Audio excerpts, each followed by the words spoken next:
He didn't really fly a helicopter either. So anyway, for just a quick introduction, Sean Hettich, rockstar real estate agent. I was so new and wet behind the ears. I didn't even know that I should ask these people for pre-approval letters. Right. They were just like, can I go see this house? I'm like, yeah, let's go. I've had 2 agents come to me asking me about ownership or buy-in because they're out there hustling my name brand and building my company for me. And then I have another one saying, hey, if I'm helping you grow, like, can I get a piece of that too? And so I started doing research essentially. I'm like, I feel a threat. There's a big difference between I'm a transactional real estate agent and this is basically just my job, only I'm 1099, and I run a real estate business. A lot of agents, they say that they're running their business, but they don't treat it like a business. Income comes under pressure. The markets are coming under pressure now. I mean, you see what's happening in Austin and Florida, whatever. Agents are gonna wanna keep more of their money. If their volumes are going down, they're gonna want better transaction splits. They're gonna wanna squeeze more. I feel like with the market coming under pressure, it's gonna amplify the opportunity into real and the migration into real and these agent ownership models. All the way from Lafayette, Louisiana. Yes, Sean sir. Hettich, welcome to Livingston Parish, Louisiana. Love it here. Do you really? I mean, yeah. Every time I mean, made the drive for you. Have you ever hung out in Livingston Parish? I mean, I bought my last car here. Did you really? I was stuck in the dealership for a long time. You came all the way to Livingston to buy your car.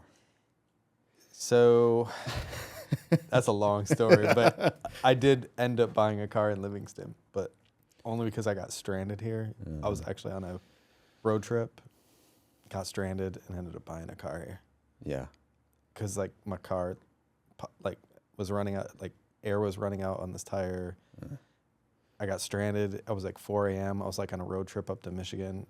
I know. Makes and sense. so I went to the Makes Cadillac dealership, or was it Cadillac? Yeah.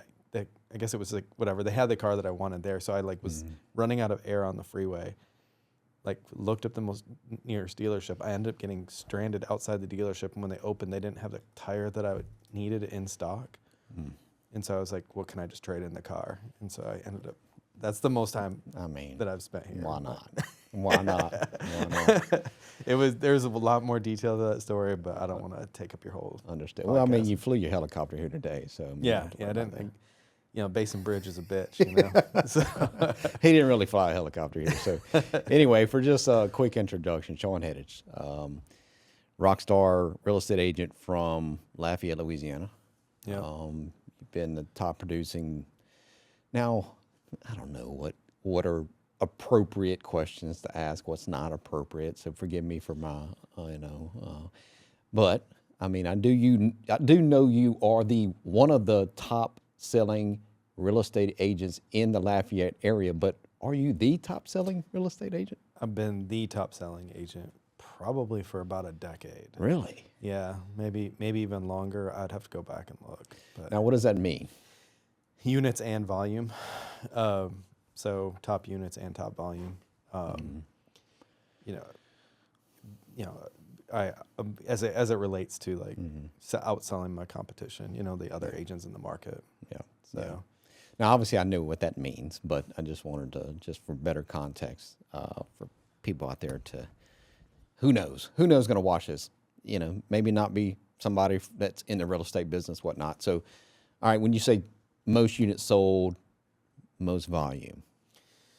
So the last few years have been, it's exponential. It's been building on itself because over the last decade, our average house price has increased, but then also my database has increased. So for instance, last year I think I did just over 50 million and maybe around 170, 180 units, something like that. Okay.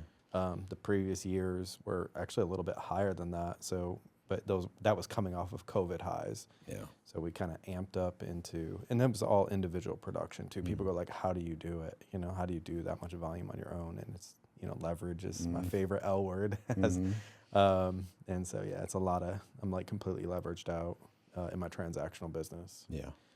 In fact, even with all that volume, I'm actually bored half the time because I have so much leverage built into my business. When you say leverage? Leverage, assistants, marketing companies. my main thing that I do is just talk to the client, and then I come up with a framework for servicing the client, you know, and then the team, it's not a team of agents. I don't have a real estate team like most people know, but my leverage team, so my assistants, my marketing company that I hire, you know, I mean, there's so many, leverage can go into so many different directions. You know, I have a bookkeeper, an accountant. You know, I don't really do anything. You know, all of these aspects of my business are automated, basically, using, you know, human assets. Yeah. But yeah, like that's it. So, what year did you start in real estate? Halfway through 2013. Okay. Yeah, came down to Louisiana. Didn't know a single soul in the city or state. From Michigan. Okay. Yeah, I'm originally a Michigander. I'm a Yankee. I was a little bit nervous actually because my background is in business and marketing. Yeah.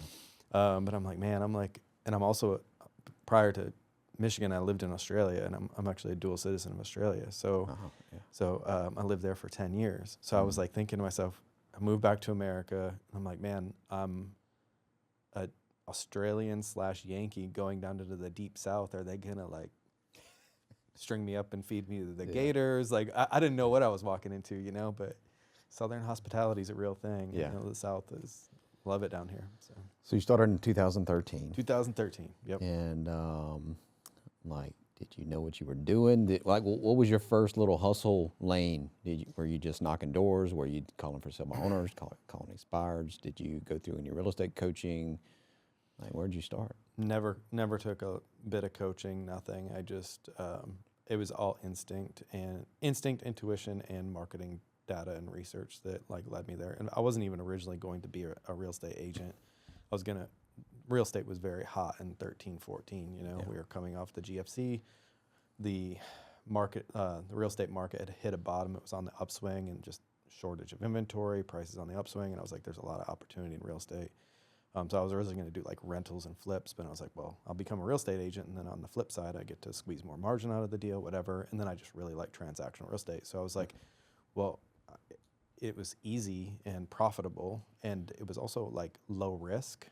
You know, as a real estate agent, it's extremely low risk, but it's extremely high reward, which is also why so many people want to get into it, right? It's like if you make the phone call and get the sale, the phone call was essentially free, you know, and then the sale is 100% profit almost. So did you start on Zillow immediately, or? Okay, so yeah, it's kind of interesting because people will look back at this and go like, wait, what? So when I got my real estate license and I didn't know anybody in the town, and I was like, okay, I don't know anybody in the town, so how do I get business? So all I did is like, let me put myself in the shoes of the consumer. If I'm a consumer and I want to buy a house or sell a house, like, or whatever, what am I going to do? I'm probably going to go to Google and just say like, houses for sale Lafayette. So I went into just Google and I said, houses for sale Lafayette, putting myself in the shoes of the consumer. All these home shopping websites come up. Zillow, at the time, Trulia, you know, was big, but they're not even a thing anymore. But Zillow, Trulia, Realtor.com, those were the top three that came up. And then so I went there, I clicked on those websites, and like the first one I did was Realtor.com, and at the top right, and then I also did Zillow, and at the top right of them, it was like real estate professionals, register your profile here. So I registered. I was like, oh, I can register my profile as an agent. Didn't even know I could do that. And then it was like, you know, advertise or buy leads, whatever, you know, contact us. But now it's all online. You don't really talk to a human very often now. But back then, like there was actually like sales reps that would have to call you and tell you, explain to you the whole thing. So I clicked, somebody called me, and they were like, yeah. I was like, I'm a real estate agent. I don't know how this is like my first day. Okay, this is the day after I got my license.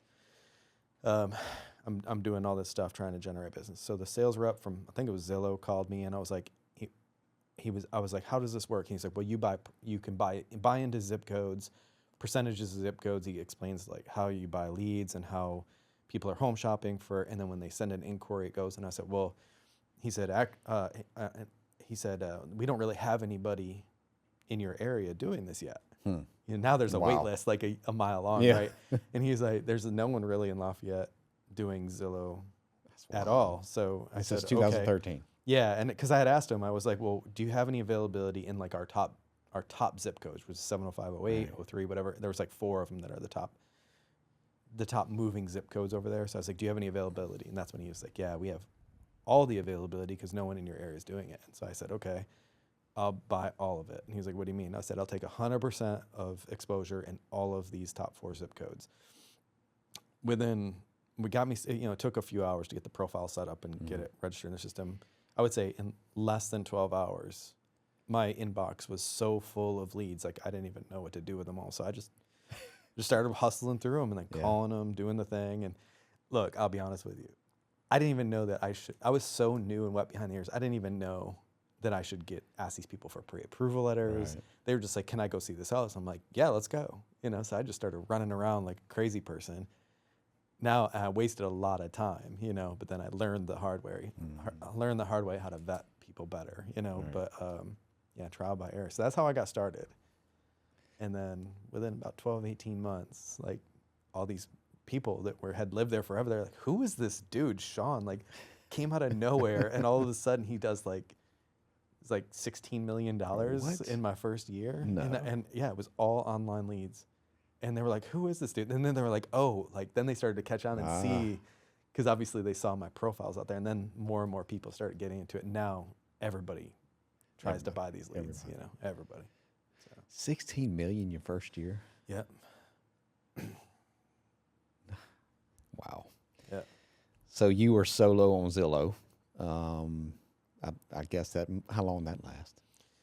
I rode the gravy train of Zillow for probably about 5 years, but the margins kept shrinking as more and more agents got into it, because they used to, when you first started on Zillow, you would get 5, 6, 7x on, if you put in $1, you'd get 7 back, I mean, huge returns. And then by the time that I quit Zillow, my reputation in business is so good, I didn't really need it anymore, because I had built such a good reputation and obviously volume and network and friends and clients and whatever. But the Zillow ended up being net negative to me, and my dollar spend was going up, but my ROI was going down. So I was like, Zillow and Realtor.com, I can't do these things anymore. Like I'm not getting the return that I used to. Yeah. So in the beginning, where you had a CRM, where you like keeping up with everybody, following up after you close, like I didn't even need to, man. Didn't need to. Didn't even need to. Nobody was servicing these leads. Nobody. So they were just happy that somebody was calling them, because they weren't even getting callbacks before. Wait, they were happy that you were calling? Yeah. Leads are happy. Now they're annoyed, right? Yeah. Yeah. But because no one was responding to them, because no one was working it. So, it was you didn't need to you didn't need to have a huge follow-up boss type of system or CRM system, because when you called them, they were like, yeah, I'm excited to work with you. Let's go. Yeah. Yeah. And there wasn't 18 other agents trying to get their business at the same time. Yeah. It's funny. Now that, so are you buying leads at all now? No, I don't buy any. Don't buy leads. So I'm still buying leads, but one of the methodologies I'm using when I'm calling these leads now is, are you familiar with Chris Voss and the Never Split the Difference book? No, I'm not familiar. So Chris Voss was a FBI hostage negotiator back in the day. Now he wrote a book with a co-author, and his methodology was very interesting to me, because my background is law enforcement, detective work, whatnot, and I went through what was called the READ technique when I was in investigations, which is just techniques you'll use to interview people, essentially to get good information out of them, whether if it's an admittance to a crime or just a witness, telling you what they saw, whatnot. Well, so he talks about this accusations audit, which I've been using, which is actually kind of working. Now, the idea behind it, well, there's 2 ideas behind it. Number one, let's say I call you and you're a lead that came into my website, whatnot. I'm going to give you an accusation audit up in the beginning of the conversation, and it may be something stupid, and I'm trying different things just to see what works now, but it may be something like, hey, my name is Brandon Browning. I'm a realtor with Real. You're going to want to shoot me, right? Or I'm one of those aggravating realtors that's calling you, and it's a psychology trick. You're naming what they're going to feel already before they feel it. Yeah. Right. And actually, so far, it's actually, I think, working for me. I Yeah. mean, just this week, I've got two that have submitted a pre-approval application to my lender. Awesome. So, but and then you go into labeling and mirroring and all these different technology or techniques that actually I'm finding that works in the real estate space, and people don't connect those dots, because people are just, you got to think, how you differentiate yourself from the other person that may be calling them. What are you saying that's different? And that, to me, is what kind of separates, at least me right now, from others, is that accusation's audit in the beginning. It labels what they're going to be feeling before they feel it, so that kind of diminishes the what's the word? The negative feeling that they're going to feel, right? Yeah. So and it's a fascinating book. So if you're a realtor out there and looking for a good book to read to kind of, differentiate yourself, Never Split the Difference by Chris Voss. You'll love it. Anyway, moving on. So you're kicking butt and taking names, 2013, and making all kind of money. And obviously that evolves into what? Well, essentially wanting more of my time back, which at the time, can't imagine. 16 million is 16 million. Oh, dude, I mean, that's like I was doing that all on my own. So I did 16 million on my own, and then I was like, you know what, I need some help. Yeah. And at that point, I got an assistant, and then from the assistant, that was my first leverage play, and then I was able to scale up into into the 20 million range, like I think it was like low 20s, like 22, 23 million. So, and you just have that assistant working there just full time. All they're working on is just your stuff all day, every day. Yeah. All these people want like these virtual TCs or whatever, like just to process a file, and I'm like, you're missing the point of what these people can do for you. You know, the biggest problem I find is that when people actually like get the free time, they go to the beach, they take the time off for themselves, they don't reinvest that time back in their business for growth. Yeah. And so for me, I'm like, okay, I have all this free time now. Now what can I build? Yeah. The big difference. That's the difference between your mega producers and the people who do this more as like a hobby business. Yeah. Yeah. So what company did you start with? So I started with Keller Williams. Everybody. Yeah. It seems like everybody starts with Keller Williams. And you and I met, and when you left Keller Williams. So I made the transition from KW to EXP. Yeah, and what attracted me to EXP was, really it was like better splits, and then they had the whole like rev share thing and the stock thing, and I was like, so in my mind I was just thinking like, oh, like I can make more money on the transactions, and I have some other upside there that I can use as a building block, whatever. Now I just want to preface that the EXP that I joined, 11 years ago is not the EXP that we know today. I mean, when we joined, there was less than 5,000 people there or something, and now they're what was that, 2016? Yeah, I think it was 15, 16. Because I got in 15. I started in 15. Okay, so I guess it was 16. It was 16. Yeah. So it was like there was a few thousand agents nationally. Like there was, they were going through a lot of growing pains. Yeah. And so I was kind of like you can call me bougie if you want. Like I don't know. I was like, you're in Lafayette. I am in Lafayette. Yeah, it's like the gated community of Louisiana. Yeah. They're so, I don't understand that town is so like. It's also a bougie town, so I'm like, I had all these expectations, and I was like, I wanted to be pampered by my brokerage. You know what I mean? So in EXP, they were going through some growing pains, and they just, in a way, they couldn't like give me what I needed out of the brokerage in that moment. You know what I mean? Yeah. Which ended up being the best thing for me, because out of some of that frustration of joining them and kind of suffering through some of their early growing pains, which I'm sure they've ironed out by now, I decided that I can do it better on my own. And that's when I broke out and started my own firm with another agent in town, or another broker in town, called District South Real Estate Company. And we worked on that for over 5 years, built it up to be one of the 5 years. Yeah, I know, believe it or not. And we obviously built that up into one of the top firms in town. Yeah. Yep. Man, it was 5 years ago. Don't seem like it. Well, no, we ran that company for 5 years. Yeah. But then, of course, we merged that company with Real. Yeah. Not quite 3 years ago. It's coming up on 3 years. So you start your own brokerage. You're building a team. Yep. Which is, what most people aspire to do.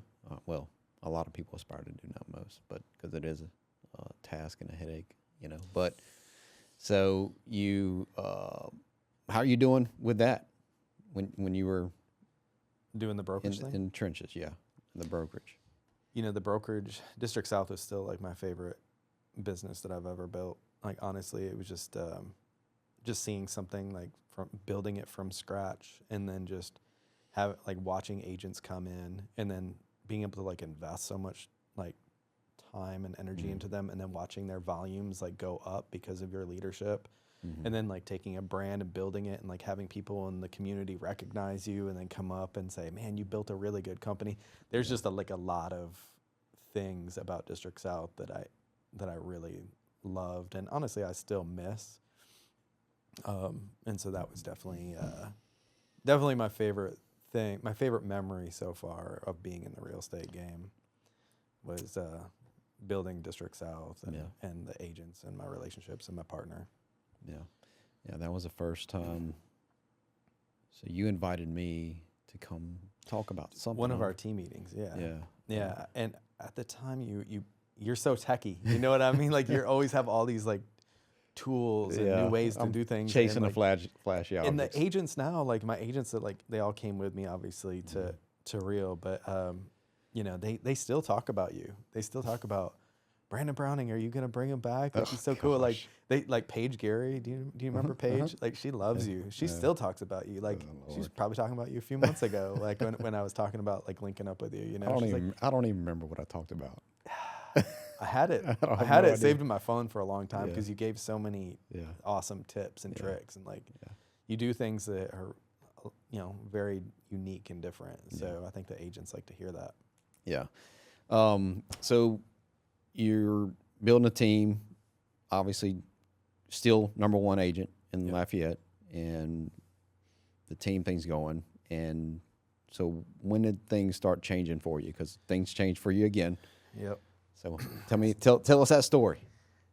So it's an interesting one because, like I poured my heart and soul into the agents, and they know it and they felt it. And in a way, like, it ended up being the best thing that I could do is to invest in them, because then they trusted me. And so what actually tipped me off that the market was changing beyond belief, and these traditional models and the franchise models are probably gone forever, or at least not in the way that we remember them from the 80s up until present day. Is a couple of my top producers, you're talking about $15-20 million producers, came to me independently, by the way, and they were like, hey, like, what do you think about doing some sort of ownership incentive with a buy-in into District South? Or like, hey, like one agent was bringing one of her friends, and she was like, if I brought him to EXP, like, I'd actually get to make money off of him. Could you do something like that for me? And I'm like, we don't really have the tools or the complexity, whatever. And I could tell that there was like hesitation and frustration there. And so I was like, okay, I've had 2 agents come to me asking me about ownership or buy-in, because they're out there hustling my name brand and building my company for me. And of course, they're making money too off of their closed deals, but it's under my banner. And then I have another one saying, hey, if I'm helping you grow, like, can I get a piece of that too? And I'm like, these questions are reminiscent of my time at EXP. And so I started doing research, essentially. And I'm like, I feel a threat.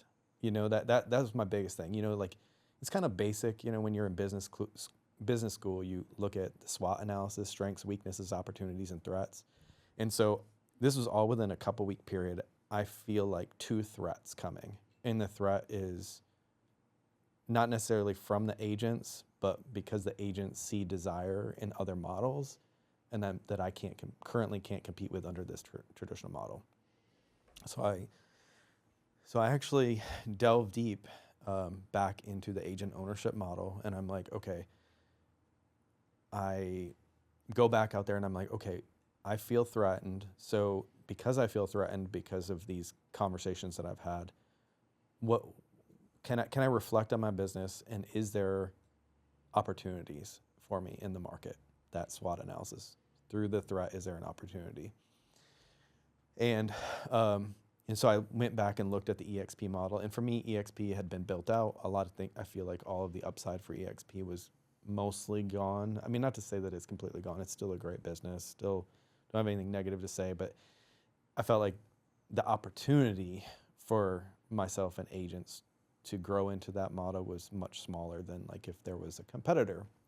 So then I was looking at like, is there other agent ownership models out there, or is this something I could spearhead or whatever?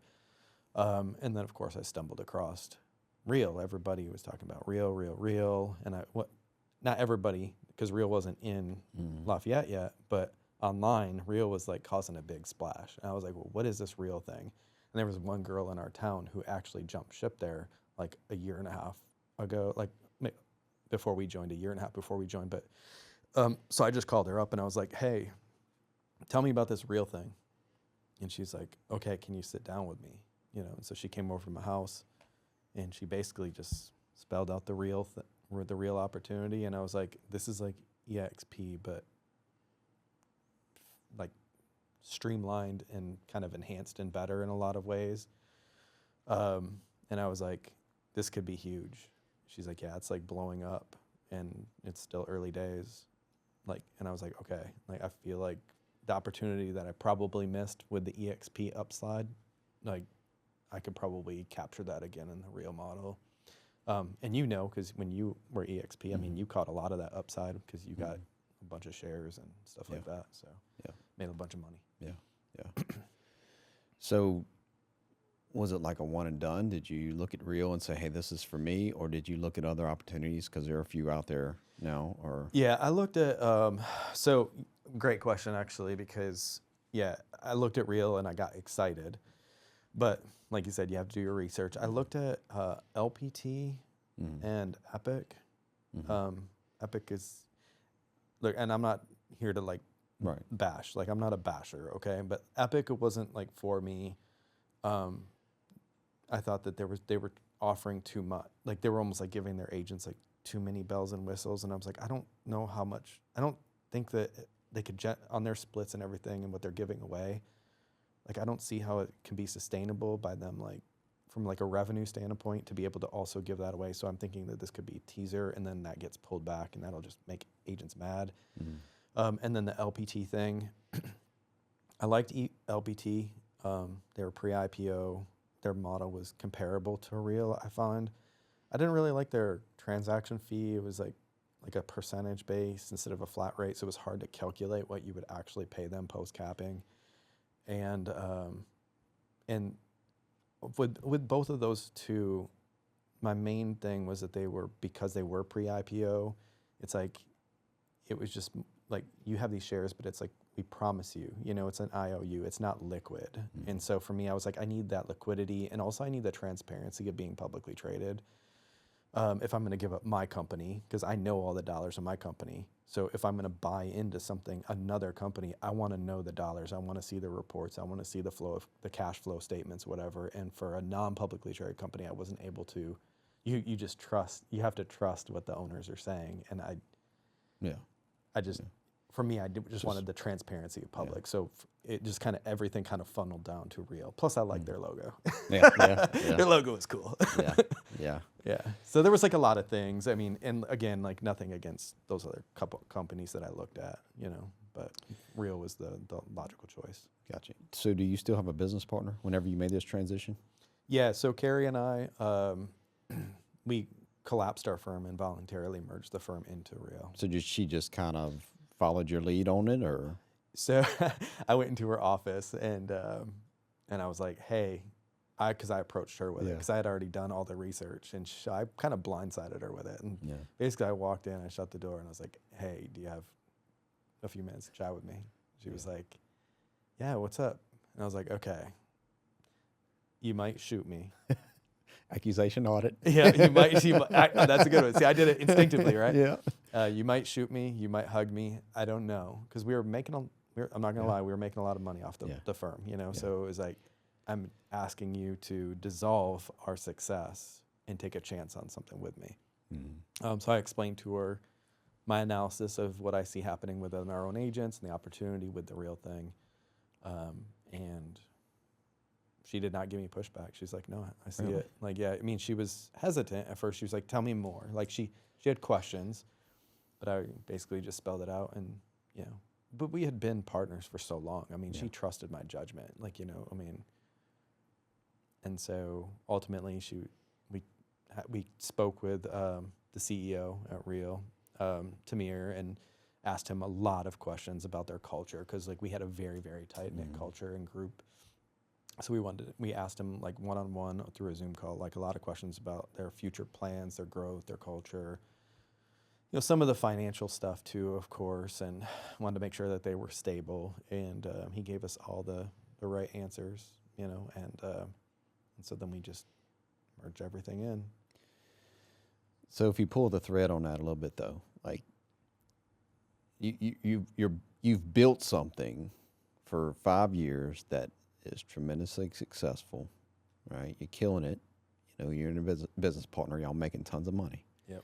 And you got your own brand name, and I'm talking about this intentionally because I've had a few conversations with some quote unquote brokers who've built something, right? Yep. So was there still, once you sat down and had this conversation with this person about Real, I mean, I would imagine there's something going on in your head. It's like, man, do I really want to walk away from this that I built that's winning, that's succeeding? I mean, can you just attribute it to where you think things are going, or where you see things are going, to where it was just an obvious decision, or was that like a big struggle for you? It wasn't, because, and you have to put your pride and your ego aside, but like more importantly than that, in the opportunity, like, how do I explain this in a way that like is easy for people to like understand? Okay, so I have goals. Clearly I have like very big goals, just like we all do. And so the question I had to ask myself is, will this transition over to Real help me expedite or enhance my goals of financial freedom goals, or will it hinder it? Well, it will help it, because now I can scale bigger. I have a better model, whatever. And so I had to make the decision, am I going to be more loyal to my goal, or am I going to be more loyal to the historical business that I built that is clearly under threat?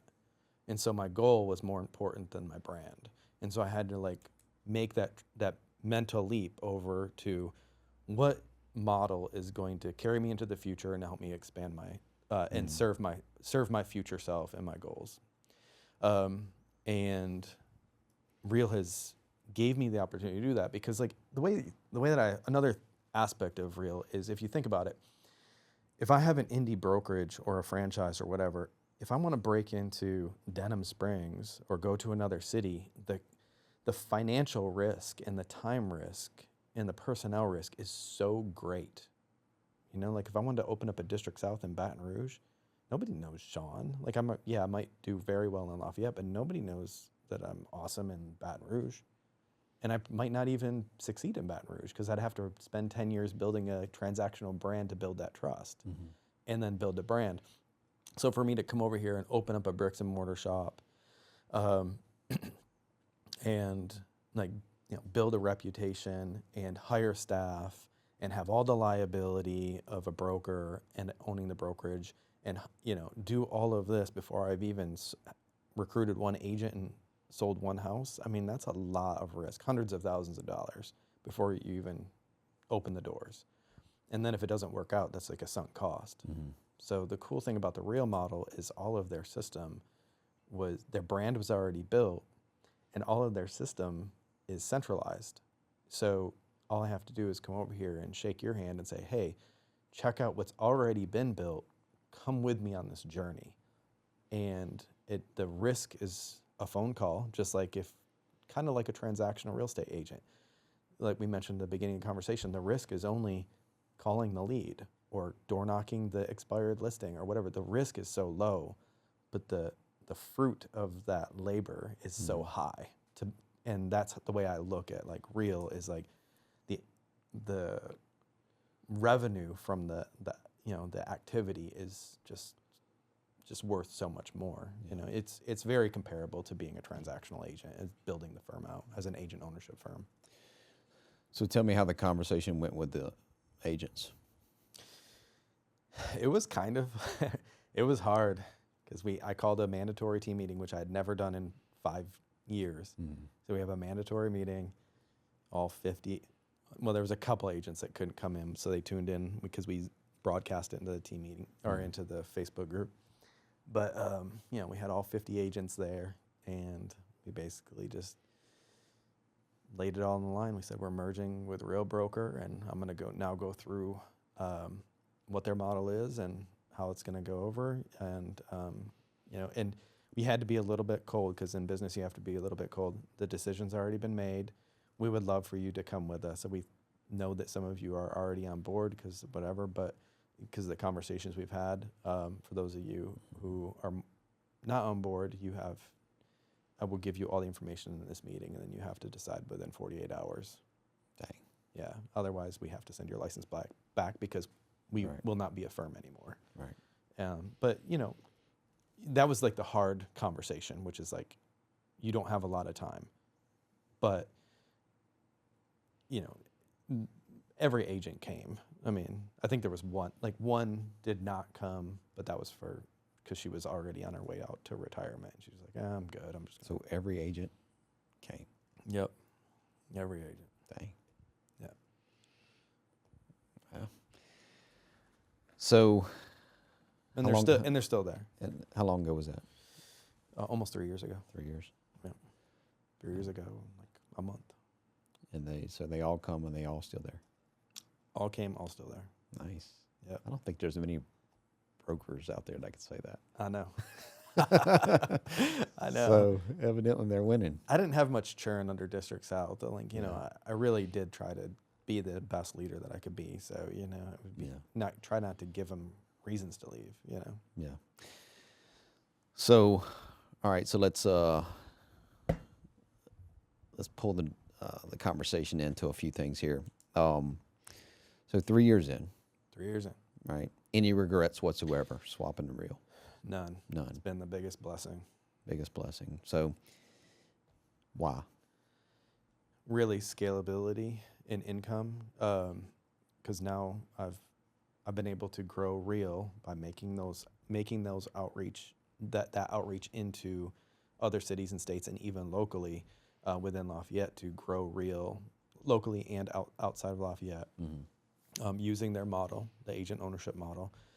And we'll talk about like the incentives for doing that in a minute. But I've been able to go from 50 agents merging in. Now I have almost 450 agents underneath me. And that revenue from that growing the company has been able to offset a lot of my transactional revenue. So you'll see, like if you go to my website, you'll see that my transactional count, my unit count has been going down. And that has been, I'm calling it a controlled descent. So I'm trying to ease myself away from transactional real estate. But I have a lifestyle and I have kids and a wife, whatever. So I don't want to give up the income. So the income from growing the company has been able to offset my reduction in transactional real estate. And so I'm trying to get to the point, I won't be able to probably ever fully cut transactional real estate. But if I could reduce it by 70 to 80%, like I could probably maintain or grow my lifestyle, but maintain or grow my lifestyle and income, but increase my time that I have available for my family and for myself, and that's called a life. That's called living your best life, and I know it's cliche, but that's true. Yeah. Which in the beginning of this conversation, you talked about, having these big goals. Obviously, the big goal is to not be out there hustling every single day, turning doorknobs every single day, writing contracts, whatever, but to create another revenue path to where, like you said, it's a controlled descent, at the end of the day, or 5 years, whatever your goal looks like 10 years from now, like you just kind of taking what you want and, maybe giving away what you don't, and and the income's better, more, or the same, Yeah, and all your timing, you get all your time, like you just support your people just like you normally would. And a lot of people forget, we are running a real estate business. So this is just another facet of my real estate business. Like there's a big difference between I'm a transactional real estate agent, and this is basically just my job, only I'm 1099, and I run a real estate business. Yeah. And I think that like a lot of agents, they say that they're running their business, but they don't treat it like a business. Yeah. It's basically just like, how can I go unlock more doors? Right. And then every single month they start from zero. Yeah. Because they got the deals under contract, they closed them, and guess what? There'll be a little bit of, this one closes in 2 months. Yeah. So I get a little bit of pressure relief, but there's constant pressure to find the next deal and find the next client and unlock the next door. And that's just not sustainable. From an energy point of view, it's very demanding on your energy and time to be a real estate agent too. The evenings and the weekends and like the anxiety and the emotions, like, and the anger and the disputes and also the happiness. There's a lot of emotions, and it's very taxing on a human being to be able to do that for an extended period of time. And that's why so many agents, they just get burnt out, and it's exhausting. So it's like, but it's so profitable that it's hard to give it up. It's almost like a drug, you know what I mean? It's like, well, how can I make the best of both worlds, like have the income, but then still like diversify away from it, Yeah. I know, man. I was talking to an agent, he was either yesterday or day before. I mean, he said he had like 10 deals under contract and just had a roll of bad luck and lost every one of them but one. Think about all the time wasted. Right. Not just, and just potential income about to hit your bank account, and then, drastically changes. And then where you at? And this agent's 7, 8 years, 9 years in. What's 9 deals? Let's just say he was making a 2.75%. 9 deals, and what's your average sales price in this region? Average, I would say, is 285 maybe. So 9 times 285 times 0.0275. You'll have some 3%. So he was about to make 70. Yeah. He lost $70,000 worth of income. Really? Well, then he might have had to pay his broker a little bit. But basically, he probably lost $65,000 plus worth of income. Wow. And so he's like thinking, man, my family's gonna be eating good next month, and now nothing. That's the drama of real estate, man. Right. At the inconsistency. I mean, I've had so many deals that I couldn't even count them. Yeah. I mean, that's always gonna be the case. Always gonna be the case. Yeah. So, and just to give a little bit more context here, so Sean called me, I don't know, maybe 2 months ago, somewhere around there. Somewhere around there. Yeah. Yeah. I mean, I was not out of the real estate game, but had a full-time job in government, whatnot, and he just sees my YouTube videos start popping up on his feed and whatnot. And he was like, wait, what's going on here? So he just randomly calls me out the blue. He's like, hey, you like back hustling in real estate? And I was like, yeah, I am. And I'm back full-time, whatnot. And he's like, well, how's it going? So really long story short, I mean, he just we talked for maybe 20, 30 minutes. And I was like, yeah, that sounds great. Let's do it. I mean, I was probably one of the easiest. That was the easiest convert. Because so many people there, they get complacent with their business. They're comfortable. You know what I mean? Mm-hmm. Like, comfortable. Yeah, you're comfortable, and it's just a headache of like getting new signs made, just a little things, you start thinking about. And but at the end of the day, you said something that got me, and we can get into this a little bit more here shortly. Sure. Obviously, as you get older, you start thinking about, you got wife, you got kids, you got you got this income. I've been in the business for however many years, 11 years. And what you just said is true. I mean, if the transaction is not there, there's no money coming in, right? So if something were to happen to me, let's say 5 years from now, the business that I do, if I'm at my old company, if something tragically happens to me, that income stops right then. And so let's say I'm grinding it out 5 years, 10 years, whatever, and everything that I've built between now and then, and something happens to me, and that income doesn't stop. It continues to flow to my wife or to my kids, wherever I designate it to go to. Through the revenue share, yeah. through the revenue share. Yep. And that could be done through you know, the closings that you do between now and then through the revenue share, right? The stocks. That's through the agency you bring into Through the network. Correct. Yep. Yeah. And then, of course, the stocks Yeah. stay there too. So that's what, okay, exactly, the stocks. So I want you to kind of run the show here because this is your specialty, not mine, all right? But I want you to talk to 3 different people here. I want you to talk to, and you can kind of dictate how it goes. Sure. I want you to talk to the broker out there, which you've kind of spoke to them already, that has a brokerage out there. I want you to talk to the normal, everyday, average agent, like I was when you called me, and the new agent coming in. Okay, I'll start the broker and the experienced agent. I'm going to have to kind of lump into the same category because really the benefit to the agent is actually the threat to the brokerage. And if these brokers don't get on board, like their agents are going to leave them anyway. Yeah. Period. Like the agents are 1099 contractors. And eventually the agents, there's going to be so much pressure for the agents to, they're going to see all their friends making more money and making the moves. And there's going to be so much pressure. And eventually you look at the number side by side and it just will not make financial sense. And then at the end of the day, like, do you want your broker to have another boat or another new car, or do you want the new car for your family? You know what I mean? And that's the decision that these people would be faced with. Do I want my broker to make an extra 30 some odd thousand, or do I want to put it in my pocket and possibly more? Yeah. And then people are going to choose themselves over their broker most of the time. I've had some stubborn people that don't make the move, you know? The way that I look at it with the Real model is essentially, now Real has a lot of tools and stuff. I'm not going to get into all the bells and whistles and all the hoopla. The way that I like to look at it is just very black and white, very like, what is the core thing that we're looking at? And the way I look at it is there's essentially 3 buckets. You have your transactional bucket, which is no different than what you're already doing. So it's like, okay, what is the agent that values the transaction? And that is first and foremost in their mind, is this competitive?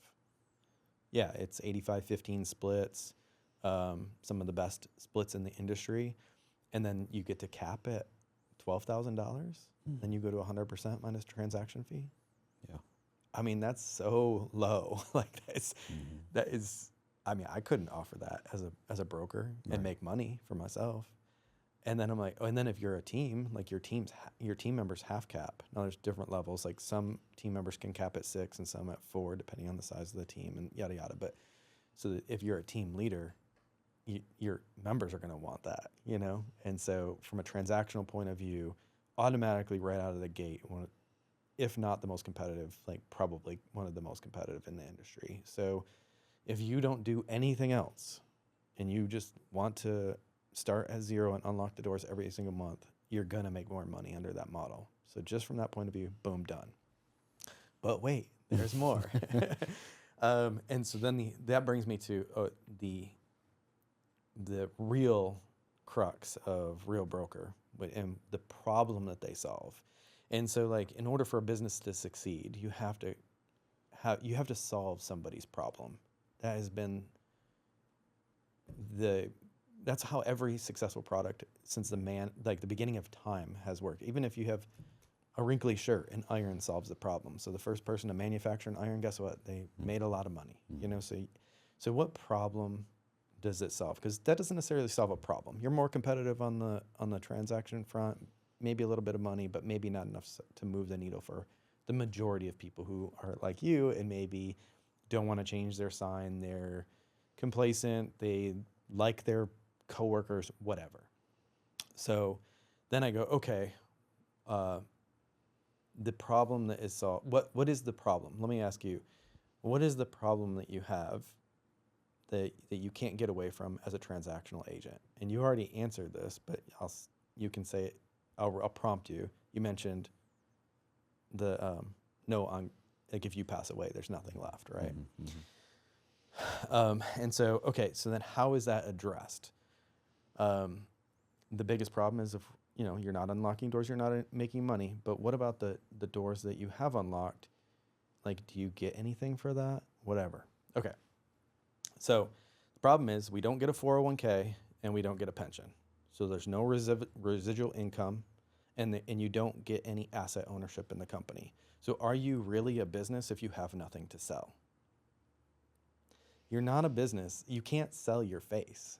And if you can't even sell your income stream, because if it's not you unlocking the door, there's no money coming in. Mm-hmm. So how does Real solve that problem? And so again, these are opt-in options. So the Real, being publicly traded, they've offered what's called a stock awards program and a stock purchase plan. Kind of like, really any publicly traded company has this. Like Coca-Cola, Frank's International, whatever, all of their employees will get like stock options and awards or whatever. And even 401ks will do employer matches and stuff. So they've just taken that and applied it to this model. And so if you want to, you're not required to, but if you choose to in your business, you can opt into the stock purchase plan. And if you do that, you can take a small percentage of your closing check, invest it into Real stock. And if you do that, Real will actually give you a bonus or a match on that. So it's kind of like you're making your money make money for you. Mm-hmm. Like the phrase work smarter, not harder. Mm-hmm. I've already done the closing, and now I'm investing a portion of that closing and making that the company match. And then if the stock price goes up, that makes it even more money. And so you have the asset at the end of the day. The stock doesn't go away. It's there. Now, that's the stock purchase plan. So you do have to opt into that under the Real model. But then you have the stock awards plan that you do not have to opt into. It's automatic, and they gift you free shares in the company, whether or not you want them or not. They're free from the company if you hit certain pinnacles. Like if you bring in a new agent to the company, they will gift you money. If you cap, they will gift you some free shares. And so they kind of give you some extra ownership, even if you did not want to be involved in a stock purchase plan. And at the end of the day, you work on this thing for the next, if you're going to be an agent for the next 10, 15 years or whatever 20 years, whatever your time is in the industry, the younger you are, probably the better, really. Mm-hmm. But you work on this, and at the end of the day, what is it and what is it worth? So it could be 10,000 shares, 20,000 shares, 100,000 shares. It doesn't matter what it is, times whatever, $4, $5, $10, $20 a share. I mean, it could actually be hundreds of thousands or millions of dollars that is there for you at the end of the rainbow. Whereas if you don't do that, there's nothing there for you at the end of the rainbow. You get nothing. And so that is your asset. That is what you actually get to sell. And that is that is one major thing that agents are really wanting. It's that asset, that exit strategy, and having something liquid that they can get rid of at the end of the day. Mm-hmm. And so for me, I would find that is one really important thing that agents can get into. Now, or the reasons why they get into the Real model, excuse me. Yeah. The other thing is the pension replacement. So, if I'm not selling houses, I'm not making money. So this because it's publicly traded, the agents get shares. You're an owner. So even the CEO, when he talks to us, you're my partner in this. We're agent partners. We're all in this together. So like you are my business partner.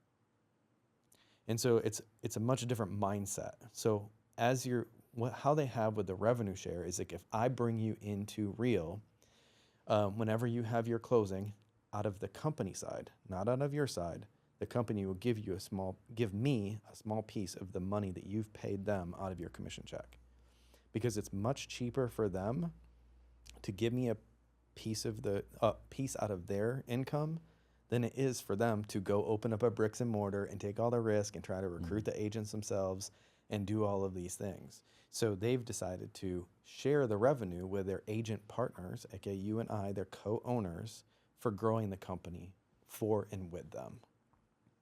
That is called revenue share. And so people always go, oh, it's a pyramid scheme, it's a scam, it's a recruiting tactic. And I'm like, look, if an agent doesn't want to bring in another agent, they don't have to. Like, I called you because you're my buddy, and I want you in, and yeah, I make money off you, but also I think that you'd be good in the culture. And so people will generally want to come to your firm because they had a good deal with you or because the splits are better or whatever. So why not get a little piece of that as well? And so it might not be a big chunk for the agents where it happens organically. Like, hey, I had this closing, you tell me about this Real thing. Oh, 85-15 split, blah, blah, blah. Oh, I want to come. Okay, I'm going to join up underneath you. And now that agent gets money. Now, that's kind of like your normal agent that's going to happen to. Maybe make an extra few $100 a month, no big deal, whatever. Could be more over time as the longer their industry. But for the agents that are very proactive in growing it, of course, it can become another business, another building block in their real estate business. And that is what I'm doing, because it's a smaller percentage than I was making off of agents as a broker, but now I'm much more scalable.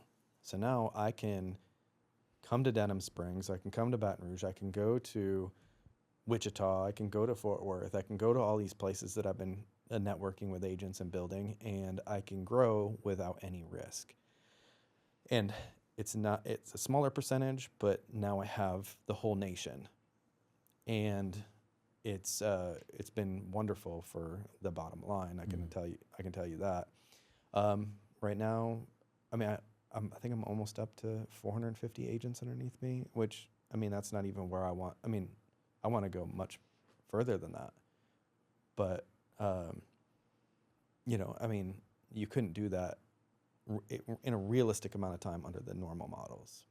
So those are the three buckets that I find, and that is the opportunity for the agent, but also the biggest threat for the broker. But it's also the opportunity for the broker too, because they already have the influence, they already have the agents, they already have the credibility, or even large teams, top agents, whatever. So they fold in and then use their influence and their networks and their existing model to like help them grow. They already have the aspirations, you know, you already have the awesome video and the followers, you know, like it's not a coincidence that I see a lot of value in you, you know?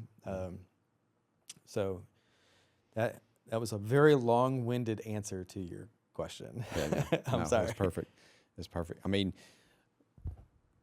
I like doing videos, social media, and one of the attractions to me was the fact it's the power in social media. I mean, you showed me this guy who is, I don't remember what state he's in, but he's doing social media videos about real and doing very balanced.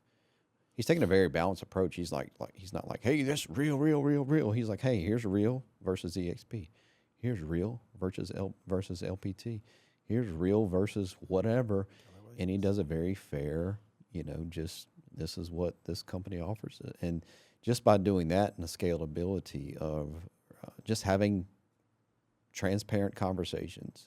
He's even had people come on his show from EXP talking about the differences and whatnot. And from what I understand, I don't know the guy, but the guy's built a tremendous business and probably doesn't unlock a door. I mean, he doesn't unlock doors anymore, that's for sure. Now, look, I am going to guess. I've not called him and asked him, but one thing I know for sure is that he has the widest top line out of anyone in real, meaning the most amount of people who have named him as a sponsor specifically.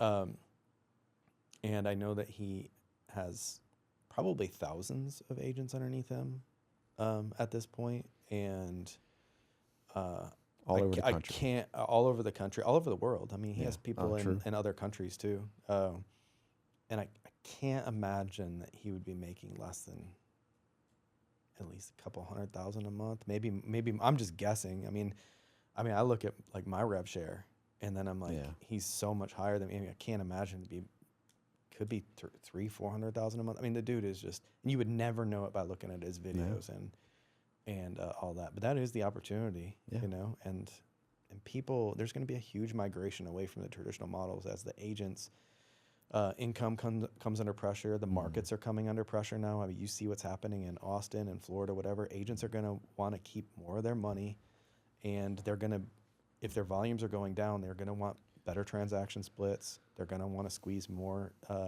juice out of that lemon, you know, and it's going to be, I feel like with the market coming under pressure, it's going to amplify the opportunity into real and the migration into real and these agent ownership models. So now is like a perfect time to like, you know, network with these agents for sure. Yeah. So to wrap it up here, why don't you talk directly to, because one of the things you said to me that kind of stuck out was this. You said, look, there's nobody really in the greater Baton Rouge area that's doing what I do in Lafayette. You know, the opportunity from Baton Rouge to Covington, to Madisonville, Mandeville, and I think even New Orleans maybe. There's just nobody out there just hustling, trying to. And what do you? I mean, you call it recruiting, but I mean, sure, but you're just, hey, this is an opportunity for you. Yeah, and You know, like I don't even. I mean, people call it recruiting. I mean, you know, like when I called you, I mean, you know, you don't there. In the beginning with EXP, I think a lot of people got a bad taste in their mouth because with in the beginning with EXP, there was a lot of people that were just recruiters and they saw the opportunity, but they were excited. You know what I mean? They were like, I get to do something that I've never done before. So it did kind of put a bad taste in some other agents' mouth, you know. Not to say that those people were doing the wrong thing because they were doing right for what their business, but like they were just excited and like maybe they shouldn't have been as pushy or whatever. It doesn't matter. I don't really care.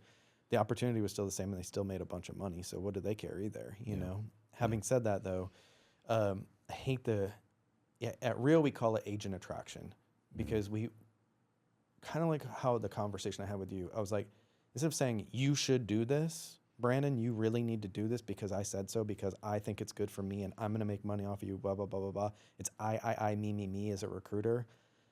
I like the approach of like, this is what I did. This is why I did it and why it's good for my business. If you think that if any of this rings a bell with you and you think that it would benefit you and your business and you hear what I'm saying, or you're feeling some of the things that I'm feeling, you know, like you're tired of resetting at zero every month. You're feeling the pressure of these agent ownership models and you feel the pressure on your bottom line, whatever, you're getting burnt out. You want an exit strategy from your business. You don't want to be doing this until you're 90 years old. If any of these things are ringing a bell with you, like, let's continue the conversation. Yeah.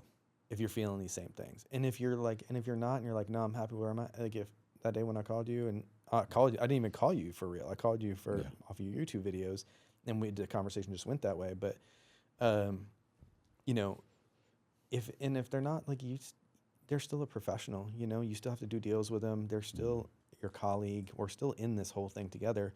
So just if it's not for them, then just shake their hand and like wish them well. And sure. not everybody is driven by the same things that I'm driven by. Not everybody feels the same threats or the same, you know, the same things that I feel. And so you kind of attract the people that feel the same things that you do, but also see the opportunity and get the excitement that I see too. You know, like you want people that are excited about Real. You want people that see the opportunity too. So it's not just about like the fear. It's also about the hope, you know? Yeah. So you see a tremendous opportunity here in the greater Baton Rouge area, all the way to New Orleans. Dude, I mean, Baton Rouge, New Orleans, there's really nothing happening in Shreveport. There's really nothing happening in Alexandria. There's nothing happening in Houma Thibodeau. I mean, that's just Louisiana, by the way. Yeah, just Louisiana. I mean, you go to you can probably go to, I could name 100 cities right now in the United States that have a population of, let's say, 350,000 or under, where Real has almost no presence. Yeah. I mean, the opportunity is so big. There's so much opportunity that like I couldn't even capture the opportunity if I wanted to. It would be a Herculean task. Yeah. And that's why I need to like work with people like you to help me grow and help me do the thing and then make the money along the way. Yeah. And we sat down, I won't name any names, but we sat down with what I would consider a mega agent, a really good agent in the greater Baton Rouge area. And she's been with the same company for a while and she's moving over. She's moving over. And she's bringing people with her. I'm sure of it. And like, I was super excited to see her move. And like, you know, these are just two big names in their region. And then this is gonna light a fire. And hopefully this podcast will as well and get people to connect with you, you know? And I think that like people need to understand, you know, like people are afraid when they hear cloud base. Oh, I'm going to be alone. Are they still afraid now? I think they are. They really are, because they think that they're going to be alone. Yeah. And if anything, in our digitally technological connected world, we're more connected now because we're always like texting and joining, and you can have a physical office too if you wanted to, but we're always collabing and connecting, and like cheering each other on, because the mindset changes from when you are just an agent at a brokerage, and now you're an agent owner and you get rewarded, and now you're your shares are going up in price and you're making money as people come in. Now you're like, a rising tide lifts all ships. We're in this boat together. Let's build this thing together. So your mindset really changes from a transactional agent into like a I would say a higher level of business by transitioning. And so it's just like so exciting. Yeah. And that was part of it too. I mean, it's, Sean told me, he said, "Hey dude, you want to come over? I'll help you. I'll drive." I mean, you're all the way in Livingston Parish. How long? Hour and a half drive? Hour and 47 minutes. Hour and 47 minutes. I only got stuck 10 minutes on that bridge. So if there's an agent out there that's in the greater Baton Rouge area, or even Madisonville, Covington, whatnot, that, said, "Hey, look, I like this guy, Sean." Well, they're going to like you a whole lot more than they're going to like me. Let's just be honest. But, hey, you're more than welcome, and I'll let Sean hear. I'll tell you how you can get in touch with both of us if you are interested and want to continue the conversation. But, I can tell you just from experience with Sean, we've known each other since, I think, 2016-ish. And, heck, you've come over here and met with me 3 times. Twice now, just in the last couple months, and just interested in, helping me build my business here. And not only that, he's like, "Hey, do you need some help with some, some advice on some transactional stuff? I'll tell you what my system is, and what you're doing." And you have. So I've gotten him on a few phone calls with some agents and through some Zooms, and just kind of I've sat back and listened and learned, and obviously I still have a lot to learn. So if you're interested in hearing about this opportunity, obviously you can reach me, 225-445-0629. That's my cell phone number. Call or text. If they want to reach out to Sean. Yep. You can call or text anytime. Follow me on social, DM me, whatever, 337-207-9430. And I just don't want people to think that they're alone. Let's build this thing together and see the upside together. Right. So in your website, is it Top Agent 337. Top 8. Check out that website, by the way. I'm super jealous. Yeah, I put everything on there. So I put all of my what I'm going to do for a seller. I don't really work with buyers too much anymore, but I have a little buyer section. A lot of the stuff is geared towards sellers, and then you can see all my production. I put all of my basically everything that I do for a seller, so they can see everything on there. So I'm very transparent. Gotcha. Yeah, I don't gatekeep. So ultimately, to close this out, this is how I kind of worked my decision here. And honestly, initially I was like, I'm not changing again. I'm not going, because I went from Darren James' team to, we went to EXP together, and then went to KW, and then I kind of got out, actually, a 1% list. I don't even know why I did that, but then when I started to get back into real estate, I got back to KW, and I was like, I don't want to go through that. And then it came down to this. I was like, if I went to my wife and kids and I told them, here's this model and here's this model, which one would y'all rather me do? I felt like they would say, well, obviously that one, which would have been real. And then also, if I'd have went to one of the guys on Shark Tank and said, "Hey guys, what do y'all think I should do? This model or this model?" I feel like every one of them would say the real model. The real model. Yeah. It was just common sense to me. And this is I had a great time at KW. I've got some really good friendships from working over there. And it was just it was a me and my family decision primarily. And you feel that obligation, although it's awkward. You feel that obligation to tell other people, "Hey, dude, hey, there's this opportunity over here, which, in my opinion, will be much better for you and your family." Yeah. So, and that's just kind of how I made a decision. Yeah. I'm glad you did. Yeah. I've been able to hang out more too. That's right. And we're fixing to go to lunch with an agent here in a minute. So, and all I did was call and say, "Hey, man, this is what's out there. Are you interested in talking?" He's like, "Sure." But anyway, but man, I appreciate you coming out. And of course. And too bad we don't live closer. We can do this pretty consistently. But I know. And I'm not really, I don't know if I want to do the virtual stuff, podcasting. But anyway, I'll drive over here anytime, dude. It's fun. Yeah, good deal. Yeah. Well, if you're out there watching and listening still, thank you so much. Check Sean out on his socials, his website. Give him a call, give me a call if you're interested in hearing more about Real. If you want to come join the team and let's build something great. I love it. All right, man. Thank y'all so much for watching.